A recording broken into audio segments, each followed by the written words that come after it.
Hi lovely peoples, అందరికీ సంక్రాంతి శుభాకాంక్షలు. ఆ రోజు ఎర్లీ మార్నింగ్ వేసిన ముగ్గు అనమాట ఇది. ఎలా ఉందబ్బా? సో సంక్రాంతి అంటే ఖచ్చితంగా పిండి వంటలు అయితే ఉంటాయి కదా. సో నేనైతే for the first time try చేశానబ్బా. కానీ ఎలా కుదిరింది అంటే లాస్ట్ లో చెప్తాను. బట్ అప్పటిదాకా నేను పడిన కష్టం అంతా చూసేయండి.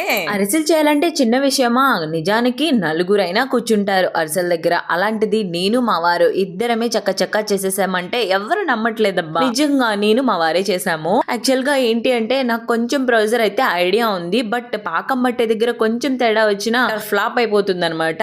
కానీ ఈసారి హిట్ అని చెప్పాలి. నిజంగా చాలా బాగా కుదిరింది. ఎమ్మీగా taste levels, texture and colour అన్ని బాగున్నాయి. ఇక అలిసిపోయి పడుకుందాం అన్న టైంలో సెకండ్ షోకి అయితే టికెట్ బుక్ చేశారు. నా సామిరంగాకి జాతరలా ఉంది బయట చూస్తుంటే. సో ఇక మూవీలో కూర్చొని ఫస్ట్ హాఫ్ అయితే ఎంజాయ్ చేశా, కానీ సెకండ్ హాఫ్ లో హ్యాపీగా నిద్రపోయానబ్బా. That's about today. Bye bye.